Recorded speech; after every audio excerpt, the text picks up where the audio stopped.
Assalamualaikum warahmatullahi wabarakatuh. Perkenalkan, nama saya Muhammad Rizky Faizin Nasrullah, mahasiswa UIN Sayyid Ali Rahmatullah Tulungagung. Pada video kali ini, saya akan menjelaskan materi tentang persebaran flora dan fauna di Indonesia dan di dunia. Sebelum melanjutkan materi, alangkah baiknya kita mengetahui tujuan pembelajaran pada video ini.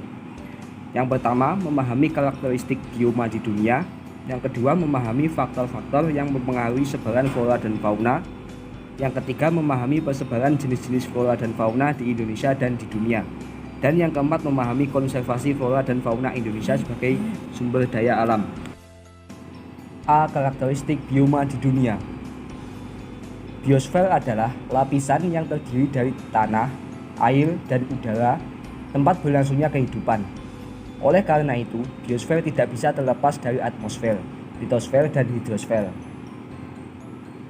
Bioma didefinisikan sebagai komunitas biologis yang unik, meliputi suatu area geografis yang luas dan terbentuk sebagai respon adanya perbedaan karakteristik lingkungan serta iklim. Ada beberapa karakteristik suatu bioma, di antaranya adalah sebagai berikut. Pada setiap bioma adalah suatu komunitas klimak.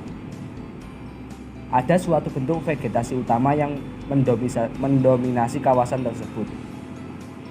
Komunitas ini stabil sepanjang masa kecuali ada kejadian tiba-tiba yang mengganggu kestabilan komunitas. Setiap bioma dicirikan oleh bentuk kehidupan tumbuhan dan hewan yang berbeda. Bioma biasanya memiliki wilayah yang luas. B. Faktor-faktor yang mempengaruhi persebaran flora dan fauna. Ada beberapa faktor yang mempengaruhi sebaran flora dan fauna. Antara lain, yang pertama iklim. Iklim adalah kondisi cuaca pada waktu yang lama dan meliputi daerah yang luas. Faktor yang kedua adalah suhu. Suhu adalah suatu ukuran derajat panas atau dingin. Suhu udara di permukaan bumi bersifat relatif, bergantung pada faktor-faktor yang mempengaruhinya, seperti lamanya penyinaran matahari. Faktor yang ketiga, kelembapan udara. Kelembapan adalah kandungan total uap air di udara. Kelembapan memiliki pengaruh besar pada tingkat transpirasi pada tumbuhan. Kelembapan juga berpengaruh mengendalikan distribusi geografis tumbuhan. Faktor yang keempat, angin.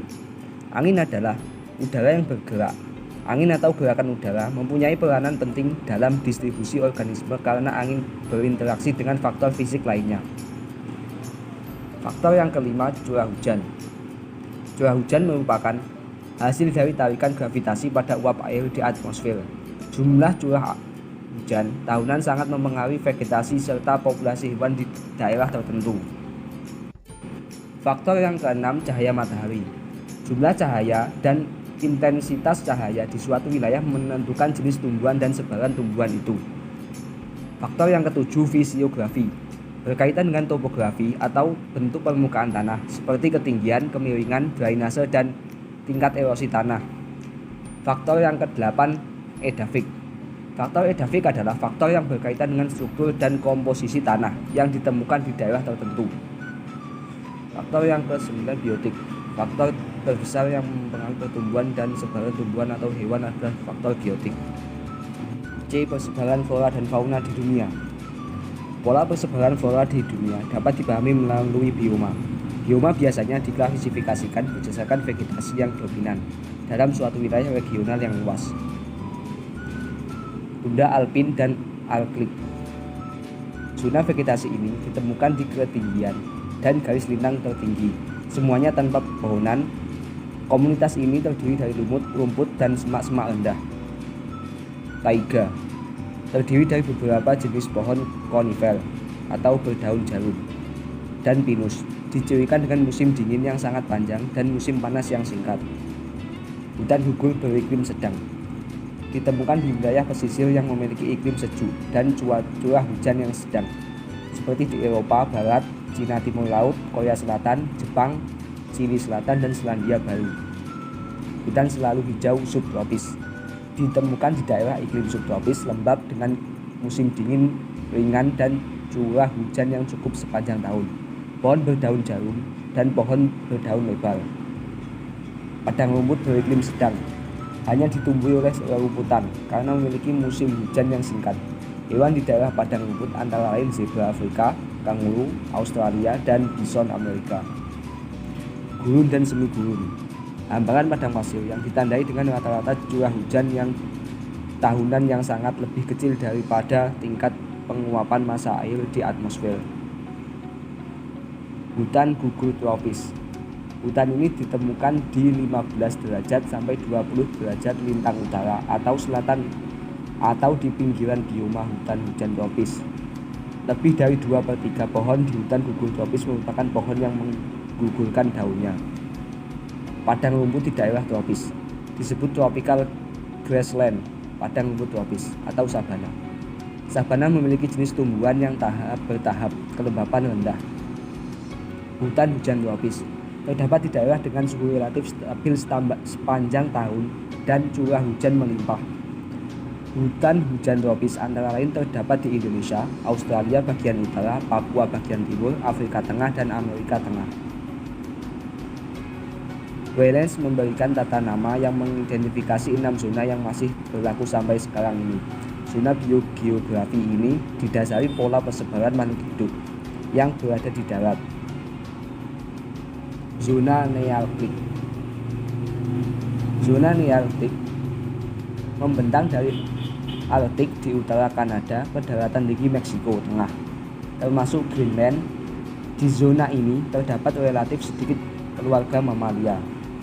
Zona neotropik. Zona neotropik terbentang dari Meksiko Tengah hingga Amerika Selatan. Di zona neotropik terdapat banyak keluarga mamalia dan banyak di antaranya merupakan fauna endemik.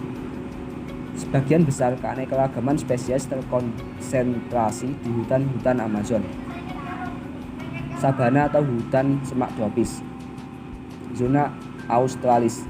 Zona Australis meliputi Australia dan Papua Nugini, serta beberapa kepulauan di Indonesia bagian timur, seperti Kepulauan Maluku, Lombok, dan Nusa Tenggara, dan beberapa kepulauan di daerah Pasifik. Zona Oriental. Zona Oriental membentang dari Asia Selatan, Asia Tenggara, hingga bagian selatan Asia Timur.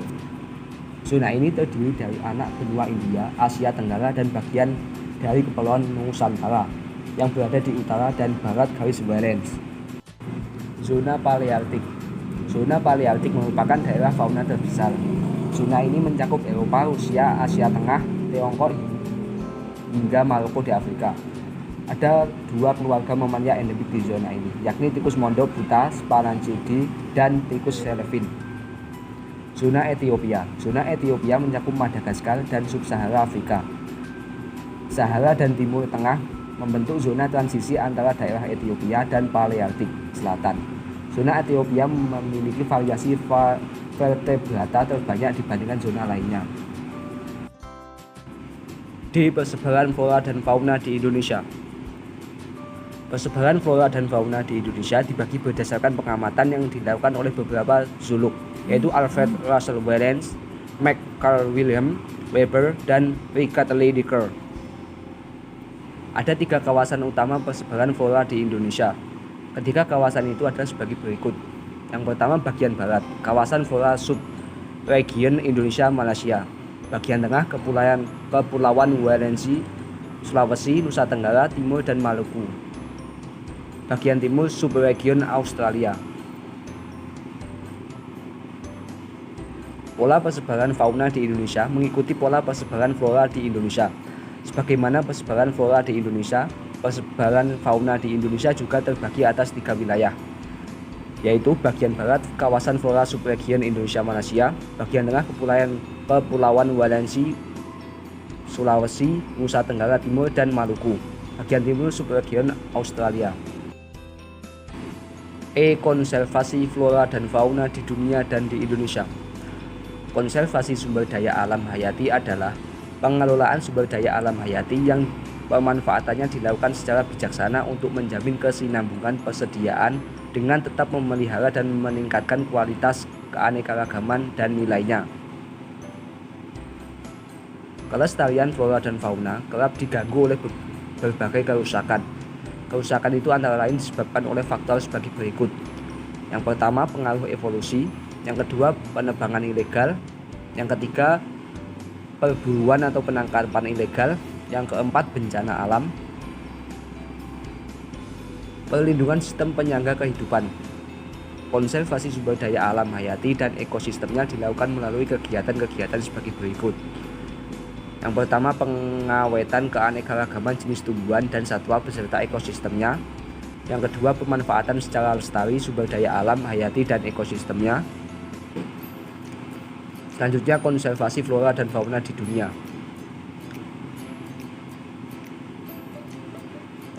Yang pertama, Hualong, Tiongkok.